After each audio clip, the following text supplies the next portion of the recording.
So today I want to talk about this quilt that I made using flamingos, birds of paradise, monstera leaves, and the moonlight. First I started by using this fabric that I had thrifted a while ago. I had a couple of yards. It's a Polynesian print, and I sold, it was just a piece, probably about 4 yards long, and it was uneven, so I just cut the uneven part out, and this is what I had left. So I didn't know what to do with it, and I decided to make this quilt. I've taken the flamingos from this previous tiki quilt that I made, and I enlarged the flamingos on a copier at, I believe, 140%. And now I'm just going to place it on there and the flamingo, and just to give you an idea of how I auditioned my fabrics. So I really like the contrast between the pink and the black. Thought it was pretty vibrant. So this is just a swatch of fabric that I'm using, and actually this isn't even the same fabric that I'm using. I wasn't sure if I was going to make the monstera leaf in this lime green, or if I should use the one that I actually did, and that one, the one on the left. The darker green worked better for me, I think. This is another fabric that I thrifted, and it is a tie-dye ombre effect. And I just kind of looked around and tried to figure out which part of the fabric I was going to use for the bud of the bird of paradise. I used the purple, as you can see, and here I'm auditioning my fabrics. And nothing is ironed on yet, and here I am getting ready to iron it on now. So I placed the monstera leaf on the black first. I started there, and I kind of played around with the placement. I knew that I wanted the leaves to face inward, like in the direction of the flamingos, as opposed to really up, down, or to the right. So I'm using steam here. Of course, I've sped up the film, so it looks like I'm going really fast, but I took my time. And on the monstera leaves, the other thing that I did was I reduced one, and I kept the other one the same size. So I'm ironing on the bird of paradise and also the flamingo. I'm just using the center of a tape roll that I had to make the moonlight, and there it is. And I've ironed it on. Okay, and as you can see, I'm using straight pins again. I'm using a embroidery thread for my top stitching on my birds of paradise, and I'm using a fluorescent orange, glows in the dark. So I'm going on the bird of paradise, I'm going through each leaf. I go through the entire bud. I use a different color for the bud and the stem. And then on the flamingo, I'm also using a neon fluorescent pink. And as bright as that pink is, these flamingos are still even brighter than that.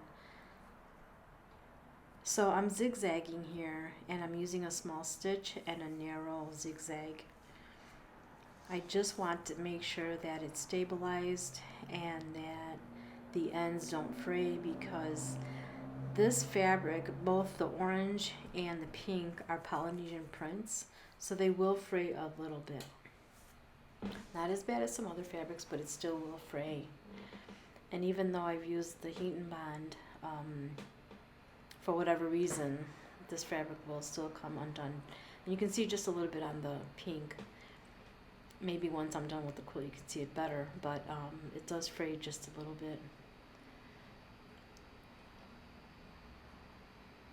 Now on this quilt, I'm thinking after I'm done with it, I may or may not quilt on top, giving it a design, or I don't know. I haven't come up with anything. That's why I haven't done it yet. I don't know if I should echo stitch it And by echo stitching, that just means tracing out for example, the flamingo, just tracing that shape out, or the birds of paradise. So I'm not sure. I'm quite happy with the way it turned out, just a solid black with no top stitching, but I think I can give it another dimension by doing some stitching. I just haven't decided what. Alright, so here, as you can see, I am continuing to go around the bird of paradise.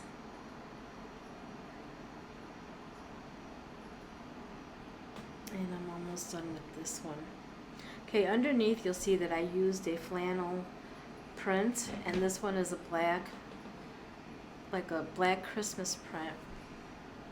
You know, I figured it's black and the background is black, and it worked out completely fine by using this print underneath with the top side to the wrong side of my black.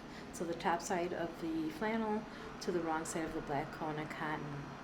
Okay, here I've gone around the moon, and I'm using again a yellow embroidery thread, and I like the way that worked out. I was going to use invisible thread for the entire quilt, but I had all the colors, so there seems to be a lot of background noise outside today, so forgive all the cars and stuff. Okay, I snipped that. And again, I like to clip my threads as I go throughout the quilt. I don't like to do it at the end, just because I think it just gets too messy, and then as you're sewing, all of the other threads catch on to your stitches. So sometimes you can tear your stitches up like that. So I just like to keep it neat and trim as I go. And there's the moon. Okay, next I'm going to work on the monstera leaves, changing my thread. I started out thinking that I was going to use a green thread. Then I thought maybe an invisible thread, but I'm finding that I like the black thread, and that's what I ultimately used. But the black thread to me gave the monstera leaves another dimension and just defined better the leaf. And so I'm happy with the way that turned out. I think if I would have used the clear one, you wouldn't have that definition that you have with the black. And I don't think the green would have given it that same dimension either. So I'm quite pleased. So here I changed out my thread, getting ready to sew my monstera leaves. And I make sure that everything's flattened out and even, so that when I do go ahead and sew the monstera leaf, it doesn't get puckered or I don't have anything under there.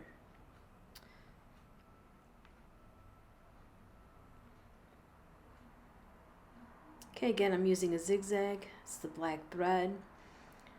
I think on this entire leaf I've used a zigzag. There might be some points where I had to go, not on this monstera leaf, but on other places, like for example the flamingo, where I had to go and change a stitch to a straight stitch just to accommodate those really thin areas, like by the flamingo's beak or the flamingo's toes.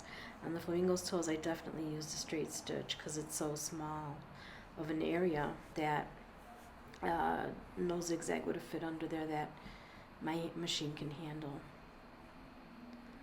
So here I'm going back in and out on the monstera leaves. I did two.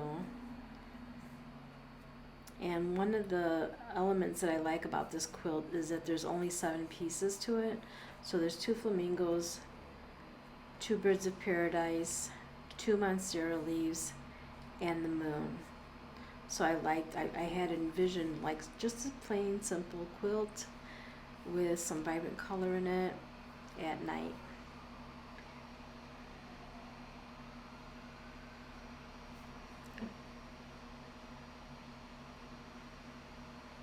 Okay, one of the things about quilting on this machine, as much as I like it for the speed of it, there isn't enough room to put a whole, like if I was using a bed quilt, I couldn't fit the whole quilt under there. I would have to roll it up for sure.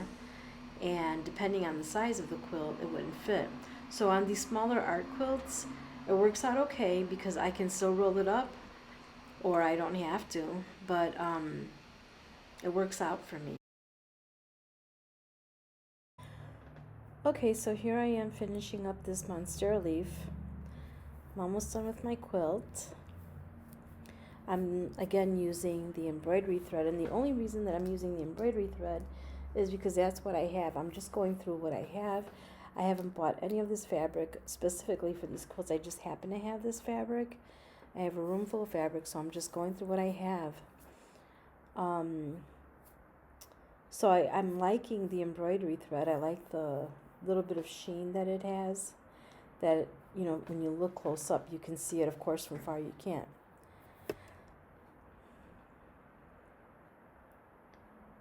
So yeah, here I am finishing up this leaf, and my quilt top will be done as far as top stitching. And then, as you see, I have the backing on already while I was doing this. So it's just a matter of finishing up.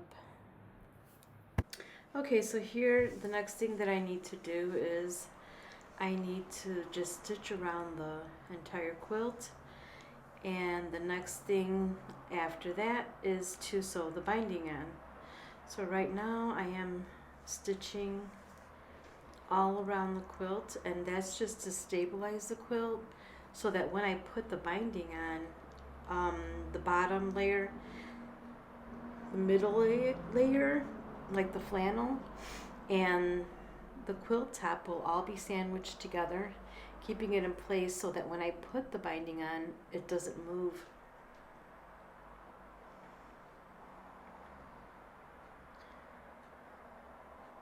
Now, in order to get the sandwich to not shift on you, I've left the pins in, the safety pins, and this way I don't have to worry about, you know, when I'm sewing it, that I have to keep smoothing it out, because this keeps it nice and smooth and as one layer for me.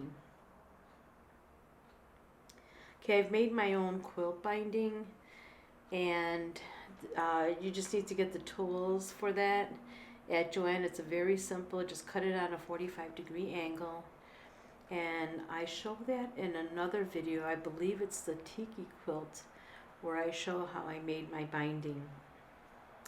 So here I've made my all black binding, and I'm gonna start. I always start my bindings at the bottom of my quilt. You can start them wherever you like, but I like to start my binding at the bottom of the quilt. And I don't clip my corners when I put my binding in. I just turn the corner. But what I do before I turn the corner is I stitch all the way to the edge of the quilt, and then I reverse a few stitches. I turn, so here I'm turning the corner. So I'll turn the corner, and then I'll go ahead and stitch over what I've just stitched, and then I turn the corner, and I proceed to go down that side of the quilt. For me, this has always worked out.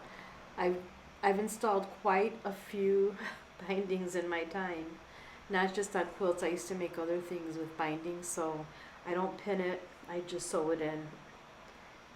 And I've done so many that I catch the bottom, but I do check the bottom of the quilt to make sure, because you want to always make sure that you're catching the bottom of the quilt. Now, when you make your seam binding, the way the tool is set up, you will have one side that's wider than the other, and that will remain consistent throughout the entire piece of binding. And the reason for that is because you want the wider part on the bottom and the thinner part on the top. And this almost always ensures that you're going to catch your bottom layer.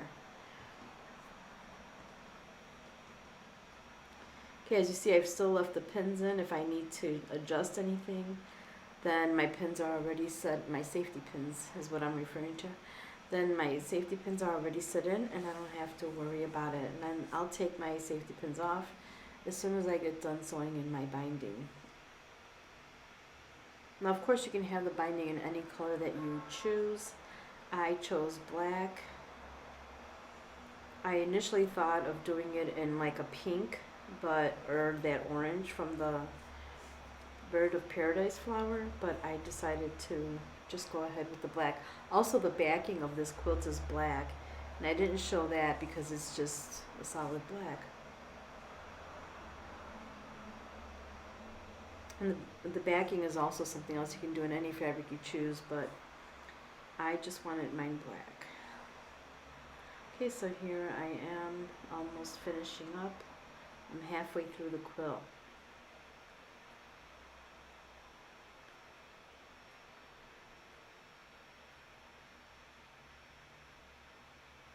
Now for the binding, what I've done is I've switched my thread. I'm not using the embroidery thread on the top for the binding. I'm just using my regular sewing machine thread for the binding, to sew the binding on. I don't want that shine color of the embroidery thread, and I don't use a top stitching thread for this either. I just want a plain, I want my thread to blend in with the binding so as to not draw, you know, a whole lot of attention, because I want the focus to be on the flamingo or the subject, whatever my quilt is. And here I am, I'm almost done.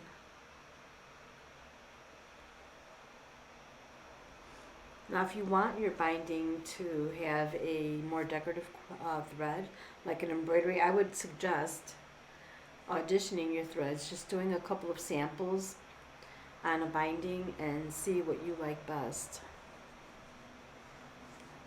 But don't start it on your actual quilt. Don't audition it on your actual quilt. I would just use scrap binding to sew with my embroidery or top stitching thread, whichever you prefer. So I'm just turning the last leg here, and I'm clipping my corner, and I always clip my corner on a 45-degree angle, and I don't backstitch. I just stitch over a few stitches of where I've already started on the quilt.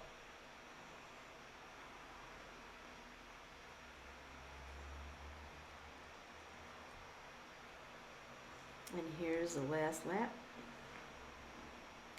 Clipping my corner on a 45-degree angle. I'm using my embroidery scissors. You can use your fabric scissors, your embroidery scissors, whatever. And my quilt will be done.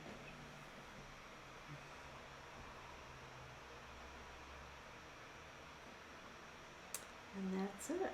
It's finished. Well, I hope you've enjoyed this video. There's my flamingos. If you like the video, please thumbs up, subscribe, like, share. And there it is. There's my completed quilt. Monstera leaves, flamingos, and birds of paradise.